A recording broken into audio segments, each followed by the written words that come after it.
To the Full Press Commanders podcast. My name is George Carmi. Let's get it on.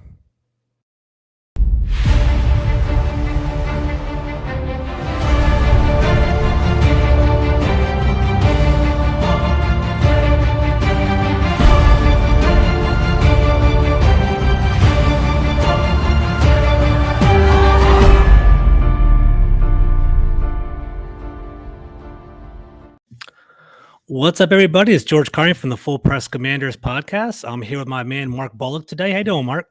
I'm doing well, thanks. How are you? I'm doing very, very well. So I'm very pleased to have Mark today. Mark is formerly a writer of The Athletic and The Washington Post. And honestly, he's someone that I really admire in regard to his work. I think he produces good content. He has a good eye for football. And I'm just happy to hear him, man. So thank you for joining me. Appreciate that. Yeah, of course. No worries. It's a very kind word. So thank you. No problem. So Mark, before we dive into the draft, right? Today's going to be our NFL draft recap and kind of talking about how Washington made out. Personally, I'm curious, how'd you get into football? Like, you're out in the UK, aren't you?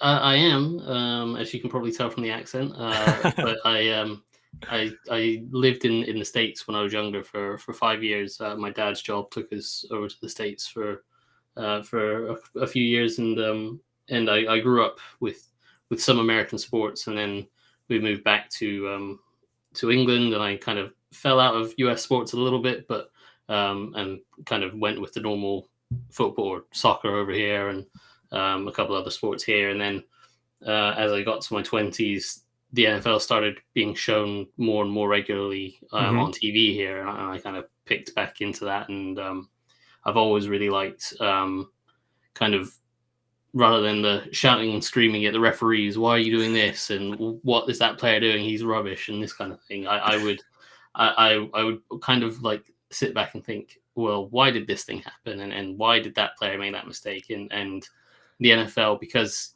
each play is drawn up and designed specifically with different assignments in mind, that's always played into that kind of mindset that I've had. So it kind of naturally piqued my interest, and kind of went from there. I just kept watching more and more of it and trying to learn myself as much as I could, and yeah, went from there.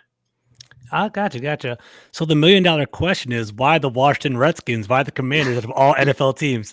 Because when we were out there, my dad's job took us just outside DC. Gotcha. So it was. I wouldn't say growing up I supported any of the DC teams or any teams really. I just kind of liked the big name players, as you do as a kid. But when I came back here and got back into the US sports, I kind of naturally felt like, well, I spent some time near DC, I might as well go for the DC sports teams. What was your generation? Was it the Posse and then Mark Rippon and all that? Or were you a little bit afterwards? Or no, a little bit after that. I'm only 30, and I started getting in the game about 10, maybe 15 years ago. So okay. The kind of real first swing of it was when Shanahan, kind of Jim Zorn, just a little bit at the end of Jim Zorn, and when Mike Shanahan came in is when I really kind of started getting really into the X's and O's stuff. So obviously there was the RG3 stuff, and that was the kind of generation that I kind of, I guess, grew up in the sport watching. Gotcha. Were you team Shanahan or team RG3 and the whole dynamic over there? I think when the stories come out that basically everyone seems to be on the Shanahan side, from most people that were in that locker room and seem to know what happened, it's kind of hard to be on the RG3 side. So as much as I liked RG3 and he seemed like a nice guy, and you know, he was electric that rookie year. It seems like more of the truth is in the Shanahan side. I gotcha. All right, so we're about to start heading towards the NFL draft. I want to get your perspective on the prospects. I know, like, you have an awesome Substack that everyone should definitely tune in and subscribe to and read about.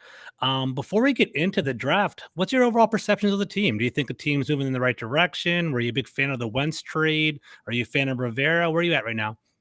I wasn't a huge fan of the Wentz trade when it initially happened. I kind of understand why they did it, and certainly he is an upgrade over what they had. And I think it takes them to a certain level.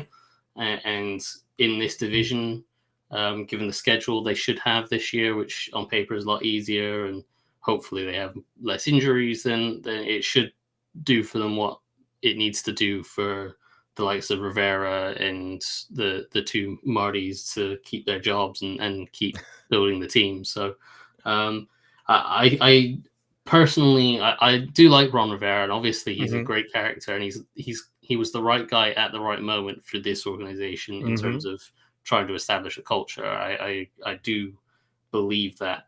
Do I necessarily believe that he's going to take them to the Super Bowl? Probably not, but I think he can certainly, if in an ideal world, Schneider is forced to sell the team and someone else comes in and Rivera gets his culture established, then maybe the next guy from Rivera has a much better foundation to go from and get Washington back into, competing for actual, worthwhile things rather than maybe a playoff, a wild card spot. I agree with you. I think Rivera is more of like, remember the old Buccaneers team where like Tony Dungy kind of set up that culture, kind of get them everyone set up, and then John Gruden kind of sealed the deal. I Yeah, feel like Ron Rivera is a type of coach to kind of like build our culture, get our team kind of established, and it's become more of a professional organization. And for ideally, sure. he'll probably step back and have more of like a young up and comer come in and kind of seal the deal over there. So I agree with you there. So let's talk about the draft. So going into the draft, what did you think? What were some of Washington's biggest needs in your opinion? And do you think? Let's start off with that. What were their biggest needs in your opinion? So I think obviously they needed a lot of the positions that they ended up drafting. Hmm. I felt like wide receiver is one where you could kind of go either way. You could say Hmm. that if Curtis Samuel's back healthy, we think he and McLaurin are good starters, and De'Ami Brown could take another step forward, Hmm. and Cam Sims has shown some stuff, and they liked what Dax Milne got them last year as a kind of developmental guy, and you could say those are five solid prospects, and you could justify that, I think. But I Hmm. think also you could just as easily turn around and say, well, Curtis Samuel didn't stay healthy last year, and if even if he is, he can go back into the slot if you need a guy on the outside or vice versa. And then De'Ami Brown, didn't quite live up to expectations, but even if he does take a step forward, more competition is never a bad thing, and you need that other receiver alongside Terry McLaurin to help Hmm. take some of the pressure off him. So I think you could justify that. I don't necessarily think it was their biggest need. I think Hmm. obviously we spent most of the offseason talking about quarterback, which they addressed with Wentz, and then Hmm. a Mike linebacker, and then that kind of shifted when Mayhew and Rivera started talking about Cole Holcomb playing the mic again, despite at the end of the year they were saying that Cole Holcomb couldn't play that spot. Exactly. Kind of, kind of. Yeah, Yeah, it's going a back and forth with that. Go ahead. little bit, and I think that probably came down to, if they're honest, they don't like him at the mic, but they couldn't see anyone in the draft or in free agency that they liked there, so that they're going to give him another shot, and the other spots are easy to fill. So then it became, if they're going to play Cole Holcomb at the mic, they needed a Buffalo nickel, Hmm. the popular term that has become one of the buzzwords That's in taken over Twitter. Exactly. But go ahead. yeah, and then they lost their defensive tackle depth, and I Hmm. thought that was a need for them. I wouldn't necessarily have done it with the second round pick, but Yeah. we'll get into that. But Hmm. that was obviously a need for them, and kind of just general depth around the rest of the roster. I agree. So yeah, I think once they started shifting from we need a Mike linebacker to, well, Cole Holcomb can play that. I think it started becoming pretty obvious that they weren't going to go down a linebacker route, certainly early on. Hmm. And so then the needs became kind of, do you want that extra receiver? Do you want that backup tackle? You need that backup, tight end and all these kind of things. So Hmm. it became more depth stuff. Gotcha. Okay, cool. So Washington walking into the draft sitting at 11, were you more of like a cornerback kind of guy? Were you a wide receiver kind of guy? Like who was the prospect that you really were eyeing at 11 for Washington? I liked the receivers. Chris Hmm. Olave, I was pretty public about really liking Chris Olave. Hmm. And I liked other guys too. I liked Drake London. I did like Garrett Wilson, but I liked Olave more Hmm. because I thought he was more polished, and his deep threat will always be a value to any offense that he goes to. Mhm. And you could make the argument they needed more size or Mhm. to complement the other guys. But you know, yes, it's nice to have that, but whatever you're doing, if you have Terry McLaurin on one side, he will get extra coverage. If you have Chris Mhm. Olave on the other side and he doesn't get the extra coverage, he's going to be going deep and getting open. So then teams have to stop cheating to McLaurin and either play a guy in the middle and not cheat, or play two guys back deep, and then you can open up the run games and other stuff. So Mhm. I always thought that he would add a good dimension to any offense. So that's why I liked Olave. I wasn't quite on the cornerback train, not that early. Mhm. When they play that amount of zone that they did last year, then the value in the cornerback isn't in the first rounds. The Mhm. guys that go in the first round, certainly in the top 15 or top 10, are Mhm. guys that are length, speed, can play press, Mhm. can guard the number one receiver on their own. And that's just not the type of defense that they try to play. Certainly, it wasn't when they had success last year. So, yeah, I wasn't looking at a cornerback myself. Yeah, and in addition to that, too, the two top cornerbacks everyone was talking about, Stingley and Gardner, went in the top 10 anyway. Washington didn't really have a chance at Sure. them. So is that, Yeah. it was McDuffie or something like that, right? So, Yeah. so Washington traded back. They went from 11 to 16. Were you a fan of the trade? How'd you feel about that? Yeah, I like that trade. You hate to see them lose the kind of three guys that they probably would have hoped would have fallen to them Who in would you have taken? obviously. Jameson Williams, Kyle Hamilton? What would you have done? Yeah, I mean, any of those, the Olave, Williams, and Hamilton were probably the three that they would have liked to have fallen Hmm. to them, and clearly they like Doxson kind of as the guy behind Hmm. that group. But um, yeah, it hurt to see those three go off the board back to back to back and not last to them. But I think the overall value of the trade was still probably worth it. And when you work out, like, it meant that they walked away with all these extra players, Hmm. and the drop off from, say, taking Olave at 11 to Dotson at 16. Yes, there is a drop off in my opinion, but Hmm. it's not so significant that it's worth losing out on all the other players that they got, or certainly all the other picks. We'll see whether the players become the players that they can be, but the value in terms of the trade back, I thought was pretty good. I think Washington, like they had a couple people in mind, Olave, and they had Jameson Williams in mind, maybe even Hamilton potentially at 16. I think they were going to go wide receiver anyway. I think they were caught off guard with like the probability of that actually happening, right? They're like, one of these guys would probably fall to 16, and then bang, bang, bang, all of them kind of flew off the board right there. So, would you have rolled the dice with Williams, or were you kind of scared of the ACL? How'd you feel about that? Do you think it would have fit here in Washington? How do you feel about that? Well, I mean, his explosive type of playmaking fits anywhere really. Yeah, that's right, right.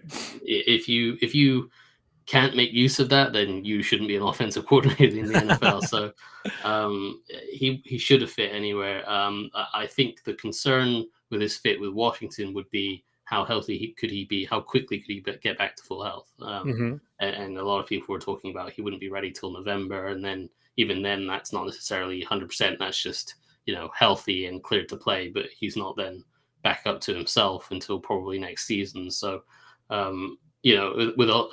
if it was year one of Rivera and you were looking long term, then yeah, you could do that. And then I think that's why the Lions did that, because that they have long term stability in terms Hmm. of it's only the second year of that head coach GM combination. But with Rivera going into the year three and having bigged it this offseason up as we're going to take a big swing at the quarterback, we're going to take a step up like we did in Carolina in year three, and Hmm. all of that kind of stuff. I think it would have been tough for them to take a first round pick that wasn't going to be ready to contribute right away. Gotcha.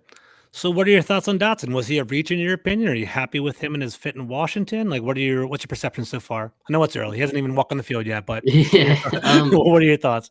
I like the player. I think he brings not too dissimilar skill set to Chris Olave. He's Hmm. a little bit more versatile in that he'll go into the slot and go over the middle a little bit more than Olave would. Hmm. Whereas Olave was more of he did go into the slot, but he was still more of a vertical threat and ran a vertical route tree. Hmm. Whereas Dotson can do that, but can also go into the slot and run the stuff over the middle if you need him to, or if you want them to, which I think they will. So I don't think he's a bad player at all. Is he someone that I think most teams would have gone 16 is what his value is? Probably not. Hmm. And maybe it's only 5 or 6 picks too high, but Yeah. um, and if he's the last receiver of your kind of, they call it their stack that they have of first round guys, if he's the last guy of that and then it drops off, then you take him. But um, clearly they had him graded highly, and I think most teams would have had him graded kind of in the mid 20s. So Hmm. it's not like they've reached for a third Like an round guy, outlandish. but Hmm. Yeah. yeah, it's whether they could have, they talked. Mayhew talked about possibly being able to trade back again and acquire more picks. It's whether, obviously, we don't know what those offers were, but if they Hmm. could have dropped back another 5 picks maybe and added a few more and then landed him there, then I think we'd be talking about it as really good value. Hmm. Very, yeah, exactly. So walking away, I feel like Datsun kind of has that demeanor of Terry McLaurin, kind of at like that leadership quality. And I think Ron was definitely looking at that strategy. His whole like theory going into the draft, it appears to be getting these like fourth, fifth year players that have been around for a while, that are established, that basically have played a lot of football, and more of like a higher floor kind of player there. So I definitely see that. Do you think Dotson's going to be more of a slot kind of guy, or do you think he'll bump out to the outside or out to the boundary, or I how do you think think it's all shake out? he can do both, and I think he will do both because Hmm. Scott Turner likes to move his guys around and he Hmm. likes them to be versatile. And Curtis Samuel can do both, Hmm. and to a degree, Terry McLaurin could do both. So I think they'll move them around, and I think he'll learn probably the Z receiver spot, which is the opposite to McLaurin, who's the X, Hmm. and then the slot, and then it will be a lot of Dotson and Samuel kind of shifting between those two spots. And um, on one play it might be Dotson in the slot, one play he might be outside. And Hmm. I think he'll probably run a vertical route tree a little bit better than Curtis Samuel does Hmm. when he plays the Z. So he might be more of a Z than the slot Okay. in terms of comparison with Samuel. Hmm. But I mean, it's not like Samuel's a slow receiver or anything No, like not that. at all. Yeah, not at all. He can still be a deep threat, but I think in terms of his route running ability, Dotson runs a better vertical route tree. And by that, I mean, obviously, you need speed to run the go routes, Hmm. but he Hmm. can get off the line quickly. He can set up the routes with his tempo, and he can widen the angle of a post route to get a corner to open up and give him space to break inside. And um, he can wait. He can run the comebacks and the curls and the all the kind of stuff that you run off of a vertical route tree. Hmm. That when defenders are like, okay, he's going deep, I need to bail, then he suddenly breaks off. Like that stuff, I think he does really well. So I think he'll fit as the Z as well, pretty well outside. But he can go in the slot and run the other stuff as well. I think that's part of the appeal of him. He's versatile and he can do kind of both things. He can run deep and clear out things for you, or he can move into the slot and you can have McLaurin or Samuel clear out, and he can run the underneath thing in the vacated space. So and I think he's pretty versatile in that regard. I do. I think Datson's going to come in. We've heard over the past couple of days post draft interviews saying that he's probably the most pro ready. Him and Olave are basically the most refined. I do see a lot of good things with Dotson. I do see that he has a great route runner. He has a pretty good catch radius. He's not Garrett Wilson esque, but you do kind of see that like that little light. He can reach out and grab it a little bit as well. I do think he'll be on the field week one, and I wouldn't be surprised if he catches maybe 40, 50 balls this year. So I'm pretty excited about that. So I think he'll be a good draft pick. But the whole debate whether value and importance, we'll see how that goes. I mean, really, if you're contributing and you're adding to the team from the week one, you can't really hate on that. Before we go on to Phil Mathis, though, Mark, is there anything that was like a glaring weakness to you? Because I actually read your Substack breakdown on him. Do you feel like there's anything that's like a big concern for Dotson, or do you think he's pretty well refined altogether? What do you think? I think he's pretty well refined. The main concern will be with his size is getting off press coverage, Hmm. and the physical corners that will go up on the line of scrimmage and press him um, will be a challenge for him. And he was a little bit inconsistent. There were times when he let guys into his chest and really jammed him, and he got basically completely smothered out of a play. But there was also Hmm. times where he anticipated that and he showed real good quickness to kind of use a stutter at the line or a jab step at the line and release cleanly past the press coverage. So I think he has the potential to, develop some different release techniques and probably work with McLaurin, because McLaurin was kind of in a similar boat when he first came out. So Mm-hmm. I think he will develop that. And I think in the long term, he'll be fine. In the short term, they can do a lot of things to avoid press coverage. You can send him in motion just before the snap. You can That's stack him true. behind, they could stack him behind Terry McLaurin or Curtis Samuel in the slot, or, if they want to use a bunch set, he can be off the line as one of the two behind the point guy. And, Mm-hmm. they can do a lot of things to help avoid a jam on the line of scrimmage. So I don't think it will be a hugely significant issue for them, but it will be something that he will probably find the most difficult thing for him to adjust to is consistently avoiding that press coverage. Gotcha. Do you have a strong opinion on Scott Turner? How do you feel about him? I like Scott Turner, and I like his philosophy. I think he's been quite limited in what he can do to a degree because of his quarterbacks. Mm-hmm. And that's not to shade Taylor Heineke or anyone else they've had in the past few years, but they've just not been able to connect on the stuff that he's called. And every week it felt like there was a couple of plays where Terry McLaurin was running deep wide open, or someone was breaking across the middle and into vacated space, and the quarterback just couldn't find them. And so I think with Wentz and the arm strength that he has, he will bring more verticality to the offense, which is traditionally what that offense is built around. Certainly, it's what North Turner's offense was built around, and I don't think Scott Turner's had the opportunity really yet to show that his offense is built around that as well. So I think he can be a good offensive coordinator. I think he can be a good play caller. Sure, there are some things that people don't like, and I understand the running from the gun on 3rd and short. Like, I get that's a thing people don't like. That's a Commander's Ruskin staple right there. I know they've been doing that for years for some reason or another. I have no idea. Yeah, it's there are reasons behind it, and it gets the ball in the back's hands quicker and gives him an opportunity to read it out a little bit quicker. But Yeah. I know that people like to see you line up and power up the gut on 3rd and short and just overpower people. So yeah, there's those things, and then there's the trick plays that he runs where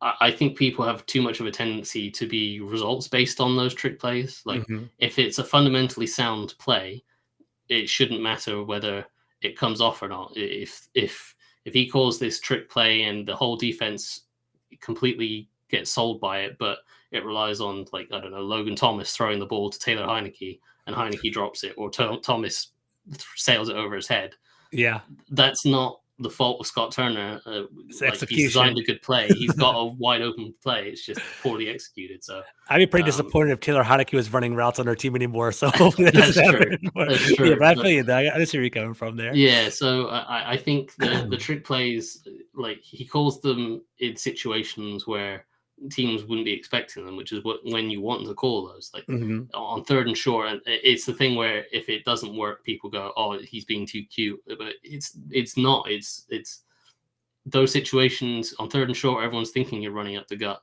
so why not call a trick play? Or in the red zone, everyone's like, "Okay, we've got to We're gonna sell out for a defend." bunch or something. Yeah. Yeah, we got to defend the end zone and protect that, and then rally down to the ball. But if you can get everyone going to one side of the field on a trick play and throw it back the other way, then suddenly you've opened things up. So I think those are fundamentally at the base of the kind of idea and the concept of them. I think they work, but Mm-hmm. I do understand when they fail, they look bad.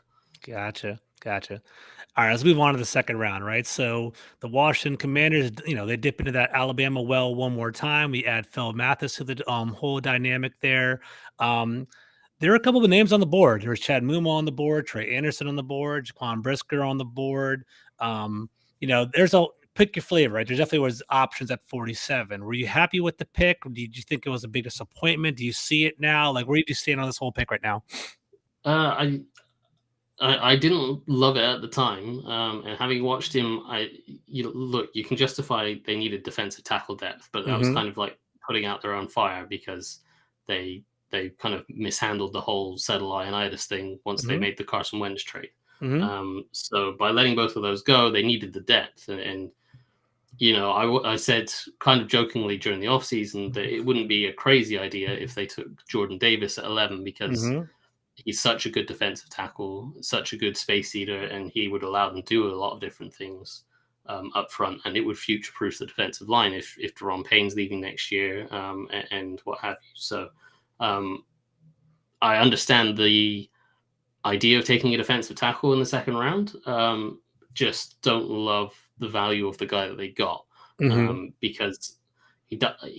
I know he got 9 sacks, and a lot of people have been tweeting me saying he got 9 sacks. He must be a Yeah, good they've been pass saying rusher. that to me too. Yeah, go ahead. Yeah, sacks is not a relevant. It is to a degree, but it's not the only statistic that tells you how good or bad a pass rusher is Mhm. because a lot of sacks can be a case of he's their worst rusher, so we left him on our worst blocker. Or, Mm. That's a good perspective. I gotta keep an eye out for that.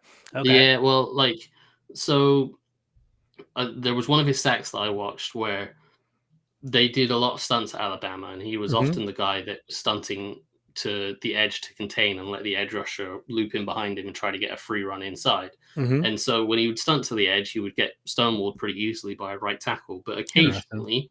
occasionally, a team would leave a tight end on him. If they were running a play action concept and the tight end was staying in, he would stunt outside and the tight end would have to try to pick him up. And one of Mm. his sacks happened when the tight end picked him up and he destroyed the tight end. But you would expect any defensive tackle to destroy a tight end. So, Yeah. like, yes, that was a sack, and yes, it still counts as a sack in its production. But like, you would expect that from any defensive tackle against any tight end. So, it's not a true representation of how good of a pass rusher he is. He didn't have to set up some kind of move by using different moves throughout the game, or he didn't have Mhm. to, use great hands to get them placed exactly where he wanted to. He didn't have to use a swipe to clear the hands of a blocker and any of this. He just literally ran by a tight end. So, and that's not to say all of his sacks were like that. He's someone that is a very good run defender, and he's very good at what he does. And if they want to play three defensive linemen like the fronts that they had last year, where they played the 5-1 scheme with only Cole Holcomb at the linebacker and 5D line, then he could play nose tackle, or Mhm. he can play up and down the line. Really, he can play Mhm. any of the techniques you want him to, and be a very stout run defender, keep linebackers clear, all that kind of good stuff as a run defender. I don't think he has hit his ceiling as a pass rusher. I think there are some upside that he hasn't really tapped into as a rusher, like his arm length. He's got something like nearly 36-inch Yeah, I arms, or saw that actually. I did see that too. yeah, that is quite rare, especially for an interior defensive lineman. Like, Mhm. most interior offensive linemen have 33-inch arms or less. So, Mhm. and that, to an average fan, that might not sound like a lot, but in the NFL, that's huge, and Mhm. that's huge because if a defensive lineman can stick his arm out and get it in your Blast you, chest push you and back. hold you off, they Mhm. can't reach you. Mhm. So, I don't think he made use of that. He didn't use any kind of long arm rush, and he occasionally flashed a few little hand moves, but not consistently. And with his length, he should be able to, swipe nicely and clear hands and get by guys before they can reach him. So I think there is some upside there, but it's going to take some coaching and what have you to maximize that. And if he doesn't maximize that, then he's just a solid run defender, and that's not a bad player. He will certainly make an impact, but it's just, you know, is that the best value in the second round? Could that have been someone that you got in the third round or fourth Mhm. round, you know? Yeah, I totally agree. I actually was doing a little bit of research myself, and Lance Zerline actually had a great analysis of how he felt with Phil Mathis. He said he densed the pocket, and I was like, "What does dense the pocket actually mean?" And when I was watching it, look at that with that large hand movement, kind of creating a little dent and kind of like basically breaking the whole circle for like protecting the quarterback and kind of creating some chaos on the inside. He seems more of like a persistent, more of like an annoyance, a nuisance in regard to pass rush, as opposed to an explosive person that could run down and track down the quarterback. So I do see that there. Do you see him as an eventual replacement for Deron Payne? Like, would you re-sign Deron Payne, or how do you feel about that? I From what he is now compared to what Deron Payne was coming out, I Mhm. would say that there is a pretty significant difference. Okay. And I would take obviously Deron Payne, and Deron Payne was a first round pick compared to Mhm. Mathis, who's a second round pick that we're debating could have been a third or Third fourth. round pick. Yeah, exactly. So like there is going to be a difference, but um, yeah, I think it would depend on what the pass rush upside is and whether you feel like you can develop that. He has a really slow first step. He consistently is late off the ball, which is weird for a guy that's mostly a nose tackle that lines up directly over the ball and should be able to see it and be the first to react. So Exactly. um, he's got a slow first step, which you don't like, and he Yeah. doesn't use his length and that's a bad combination as a pass rusher. So he needs to really refine that. And if Mhm. he doesn't, then yes, he can occupy guys and you can use him on stunts, but I heard someone, I can't remember who, someone said the other day that he was very selfless at Alabama and I he, did he hear was that. used Yeah. on stunts and stuff. And yes, that's great, but Washington would use Daron Payne and Jonathan Allen on stunts the entire time. And just because they were stunting didn't mean that they were out of the play. Like quite often, Jonathan Allen got sacks by stunting into a guard so hard that the guard would be stunned and he'd be able to break through himself. So, just because you're sent on a stunt doesn't mean that you can't then generate pressure afterwards. So, I don't fully buy into that. And Mhm. obviously, it's nice that he's willing to be the guy that lets other people get the sacks and the recognition, but that doesn't that's not an excuse for not producing yourself. Gotcha. Hey, Mark, real quick, what's your process in regard to scouting players? So, like Phil Mathis, for instance, like, is there like a certain number of hours you put into watching the players, a certain number of games? Like, what's your process in regard to like, I'm going to break it down and watch this guy, and like, that's where I feel comfortable giving an analysis. What's your thought process behind all that? Yeah, there's no like certain number of hours. It's usually 3 or 4 games. I like to get 4 games on Hmm. every player. Quarterbacks are a little bit in their own category. You like to watch as many games as possible with quarterbacks, but 100%. with other players, you usually like to get, or you'd like to get 4 games, Hmm.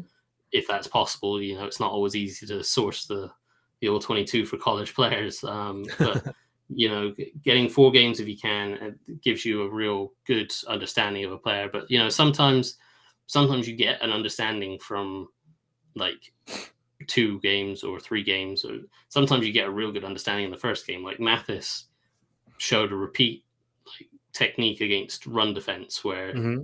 he would stack up blockers consistently using the same technique, and he'd be a really good two gapper by stacking them up and giving himself the chance to go either way. And he'd stack, he'd peek, he'd shed, and he'd make a tackle, and that's kind of textbook, and that is kind of textbook for most Alabama defensive linemen because that's what they're Hmm. taught to do. Hmm. So you kind of knew after one game, like that's what he's going to be as a run defender. You know what you're getting there, and that's fine. So it wasn't that I still watched 4 games on him, but like when you get an idea that that's what he is as a run defender, you kind of start focusing on other things. You focus on the pass rush, and you focus on what does he do when it's a screen? Does he give up and stay inside, or does he Yeah. Hmm. show High motor motor. and Hmm. get outside and that kind of thing? So and that's what he is. Yeah, he is a very high motor guy. He never stops sprinting, which is obviously a Hmm. plus in his book. So yeah, that's kind of my process, is to try to get 4 games on prospects that aren't quarterbacks, Hmm. and um, you know try to get an idea consistently over those 4 games of what they do well, what they struggle with, and then you try to apply it to how Washington tries to play and use that type of player. So yeah, that's kind of my process. No, I gotcha.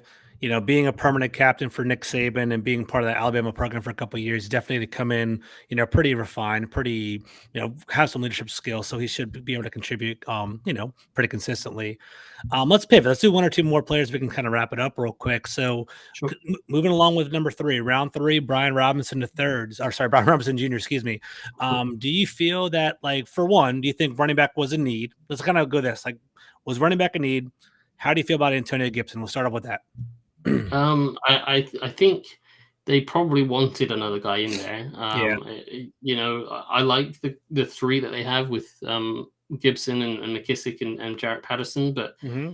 you do understand that Gibson did have fumble issues last year, and he's had health issues both of his seasons. Hmm. Um, and during that win streak that they had, they were a ball control offense, so they were Hmm. running the ball a lot, and he was suddenly bumped up from 15 carries a game to 25, and that's a significant jump in workload. So Hmm. um, they needed someone else that could carry that, and that's not McKissick's game. You like him. McKissick is a better runner than he's given credit for, but he's also so good at the third down back role. You kind of want to keep him to that.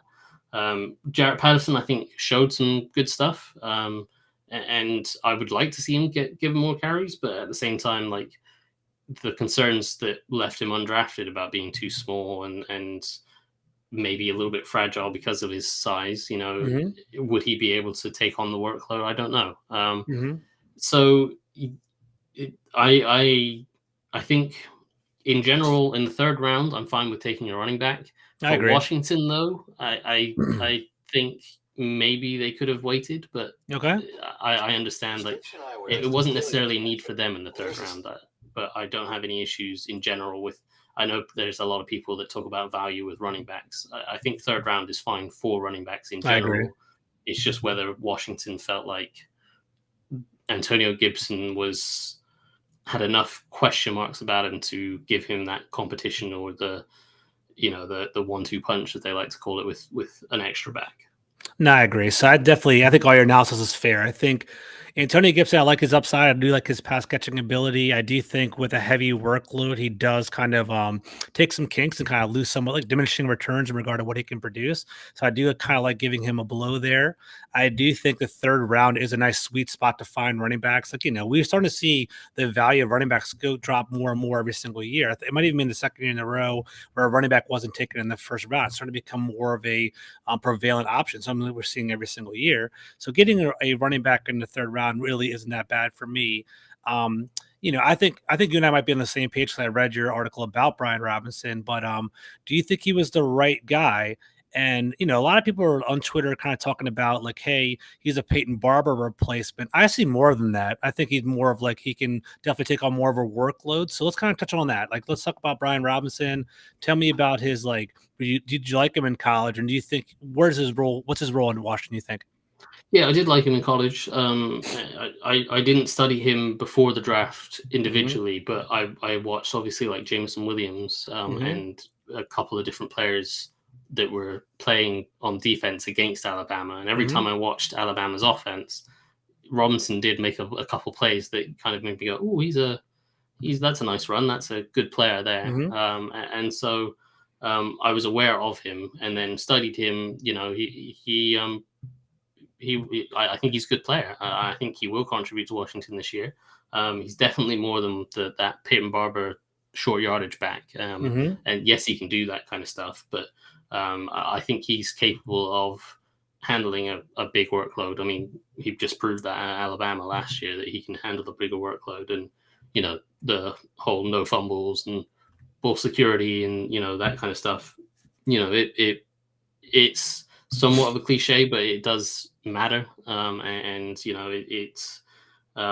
it will add something to the offense that means if Gibson's having trouble or if he's injured or if he's had a turnover, they can take him out and put in Robinson, and Gibson would have to then fight hard to earn his touches back. So I think it works from that standpoint. I do wonder how much of a scheme fit he is, and that's not, when I say that, he's not a bad scheme fit, but last year they had most of their success running wide zone and tight zone. Okay, Certainly that's something to keep an eye out for.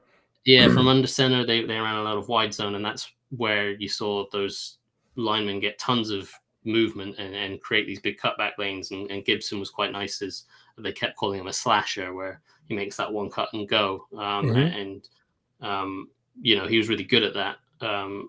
That's not something Robinson did too often at Alabama. He was more of he ran a lot of inside zone from the gun, which Washington does as well. So he does fit from that perspective, but they also run a lot of different gap schemes like power and counter, and a lot of two pulling guys from one side to the other. A trap, yeah. And a lot of duo and stuff like that up front. So that stuff that Washington did run a bit of last year, but not too much. That stuff that they could now run if they wanted to with Robinson. But I just wonder how much of the offense they want to change with Robinson and Gibson, whether they want to. It's a balance with the run game, because I kind of believe in the old school Shanahan's thought of you stick to a sort of small number of runs with the zone scheme. You run Mhm. outside zone, you run inside zone, and then you perfect it and understand it so well that no matter what the defense is doing, no matter what front they're showing or what kind of stunts they're doing, you will know instantly just what the from practicing it so much and mastering it, you'll know the Muscle answers memory. to those different stunts Mhm. and different fronts and stuff. You'll know who to block and who to pass off to the next guy and that kind of thing. So that's kind of the school of run game that I subscribe to. Mhm. But there is the other school of people that think we can run all different kinds of run schemes. And, Mhm. the Patriots have been so good at it for so long where Mhm. they just find fundamentally sound football players Mhm. at on the offensive line and they can down block and power block and they can still be athletic enough to run zone stuff and then whatever the defense is showing you, you can do the opposite of that. So if they're setting up to, you know, if they got wide nine defensive ends that are trying to stop the wide zone, then you can run power at them, or if they're setting up to stop power, you can run zone and all this kind of stuff. So that is another school of thought, and there is merit to it. But I personally subscribe to a slightly different school of thought. So I do wonder if we'll see any scheme changes with Robinson in there as well. That is interesting. It definitely seemed like they drafted for specific roles, maybe adding a different tool or toolkit possibly with Brian Robinson, but I can see that there. So speaking of like, specified roles, right? I'm gonna kind of throw it to you, kind of dealer's choice on this one, right? So we have Percy Butler. I saw you do a little write up on him, possibly as like a Buffalo nickel or maybe a free safety or a Cole Turner. Like which one do like of those two prospects, who are you more interested in? What do you see in them? Are you a big fan of them? Were you happy with both choices? What are you thinking? They both kind of feel kind of similar to me. I think both can contribute year one, but I don't think either will be a star year Got one. you. Mhm. And to me, it's going to be really interesting to see what they do with Percy Butler because Rivera, in his interview with Julie Donaldson, Mhm. was it yesterday or the other day, I believe so, yeah. um, where he said that the Buffalo nickel played 53% of the I snaps, saw so that. he Also, should play at least 50% of the snaps, which was kind of a big tell that a that they wanted to play the nickel and b that he's going to play a lot of snaps and I don't necessarily think he's the best fit in the nickel. With his size and his speed, he's more like a corner. So Mhm. in that regard, he's more of just a normal nickel rather than a buffalo nickel. Mhm. But I think he does his best work deep as a deep safety, Mhm. and as a quarter safety specifically. So Mhm. if they want to play the Buffalo nickel, then I think you could play Butler as the strong safety and move Cam Curl to the Buffalo nickel, and then you have both McCain and Butler playing deep as quarter safeties, and Cam Curl's in that Buffalo nickel spot underneath. Mhm. And I think could be the kind of the best of both worlds. But Mhm. yeah, I did like Butler. I think he has some tackling issues to clear up, but I saw that. I saw some of that in yeah, the article. that Texas game was a weird one because yes, he had a few little dodgy tackles in the other games, but I think I watched the Texas game third out of the 4 5 games I watched on him. Mhm.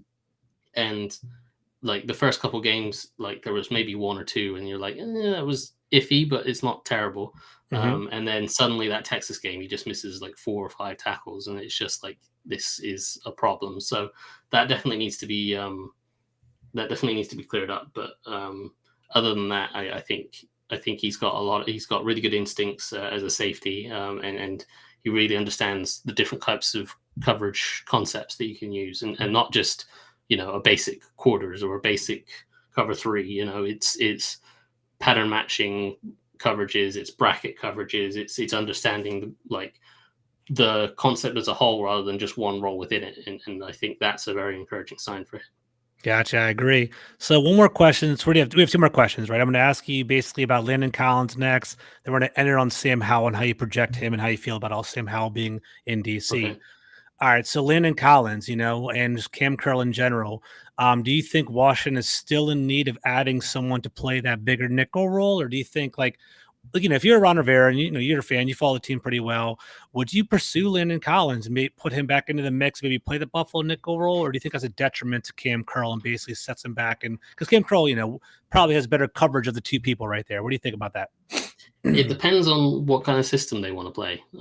I think there's a lot of different solutions for that kind of. We'll say the 11th guy. I think they've got the kind of the front four are obviously set. You're talking, and then Jamie Davis and Cole Holcomb are going to play linebacker, and you've got McCain, Curl, and then the two corners, and then it's just whether you have a nickel corner or whether you have the Buffalo nickel or whether you have another linebacker. And I think they can kind of find a solution however they want to. Yes, they could play Landon Collins there. They could obviously, as I just mentioned, put Percy Butler back at safety and move Cam Curl up. Or they could put Cole Holcomb or Jamin Davis as that Buffalo nickel and find a Mike linebacker. Because if they're playing the amount of zone that they played last year, that Buffalo nickel doesn't need to be able to match up man-to-man on like a slot receiver or an athletic tight end. Actually. Yeah. They can just drop into coverage and play top down. And that's what Landon Collins did so well. So those zone coverages, that's where he really excels, is playing top down on everything. And so, yes, you could certainly look into re-signing Landon Collins for that role. But, I still kind of think like they need a Mike linebacker that's really going to be able to make all the calls and the adjustments at the line as at the same time of being able to, play their role in the defense. And I think we saw with James Davis, obviously, at the start of the year, and with Cole Holcomb at times, that they were just a step slow or just a little bit hesitant. Like, am I making the right call here? Or one step the wrong direction or something. Exactly. Yeah, exactly. And whether another year in the system and a little bit more confidence and Holcomb, has been kind of made the mic by Mayhew and Herney right now. And Rivera right now. So maybe if he goes into the whole off season knowing that that's his spot and practices and training camp and preseason like that, maybe he steps up and maybe you don't need a mic. But I kind of feel like until he's proven that he can handle both the responsibility of doing that and playing fast, then I would still be looking at a Mike linebacker. And if you can find a Mike linebacker, then I think you don't really need Collins, because you can either play that Buffalo nickel with Curl in there and Butler playing deep, or you could call either Holcomb or Davis because they're both athletic enough to play that zone role. I agree. I think it's gonna be a really interesting dynamic to watch the linebackers this year, because I do think that they do have good athletic profiles. Because Cole Holcomb, people kind of overlook him. Like, you keep thinking of Jamin Davis as that athletic freak, but Cole Holcomb has some good height, weight, speed as well, right? Definitely, he can handle his own. Sure. What I found was pretty interesting. I was listening to Logan Paulson and John Keim yesterday. John Keim predicts that of the two linebackers, if one was going to play that that Buffalo nickel role, he suggested Cole Holcomb out of the two, which I thought was pretty interesting because Davis is supposed to be that faster guy, but Holcomb is pretty smart and has been around for a little while, so I do see that there. And I am kind of curious to see how Mathis affects the linebackers, right? He's that two gapper that should open up some holes for them. And Davis was a read and react linebacker. Like, obviously he wasn't refined out of Kentucky, but he does have that downhill kind of thumper. Like, for what he is, he can definitely bring that part to this game. And I am kind of curious to see how that plays out. Real quick, I know you and I talked about AJ Klein. Is AJ Klein, do you think he could potentially be a good fit for Washington? Have you dove into him yet or not really? I've watched a little bit of him. I watched a little bit of him before free agency because I figured that they did look at obviously former Panthers and Bills guys. Commanders, yeah, exactly. Yeah, exactly. So, he's someone that obviously knows the system and can play his role within that system pretty well. And he's probably not a Mike linebacker, but he probably knows the system better than anyone else that they could bring in at this point. So if they're going to go with a guy that, doesn't really play the mic, but hoping that he'll know the system like they do with Cole Holcomb, then maybe you bring in AJ Klein and let him do that and let Holcomb stay outside. Or, as you've mentioned, go to that Buffalo nickel spot. I think he's a good player. He's not great in coverage, but he can certainly diagnose run plays and react to those quickly. And it's tough to say exactly how many different calls and stuff he made in Buffalo because he wasn't the regular starter there. So he probably wasn't the guy with the green dot making all the calls, but that doesn't mean that he wasn't making He signals can't. and seeing Mhm. things and stuff. Yeah, as you say, he can't. It doesn't mean he can't. So, I think they should bring him in or someone in just because they don't have any depth behind Mhm. those Mhm. top two. So Yeah, it's they true. certainly need bodies. So a reliable vet that they can trust that they knows the system makes a lot of sense to me. All right, let's bring it on home. Last question. So, wouldn't be a Washington football podcast without talking about the controversy at the quarterback position.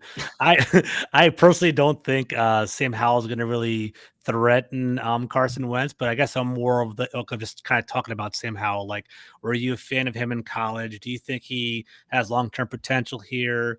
Are you more of like, I want to ride Wentz for 3 years? What's your thoughts on Wentz? I haven't really talked to you about that. Or do you want him to fulfill his contract? Are you more of like a 1 year trial person with him? Like, kind of give me a perspective on the quarterback position. Yeah, so with Hal, I haven't studied him fully yet. I've Okay, managed to get a hold of some film from both 2020 and 2021. nice. So I'm planning to basically spend the weekend watching him There you go. and do a write up on him next week. But um, with Wentz, I think once you make the trade for him, I think You've that's when committed. you kind of commit to that, and Mhm, you should. For me, they should have. I know that for the long term future of the franchise, the best thing to do with Wentz was to keep him on his contract to give you the out next year if it goes wrong.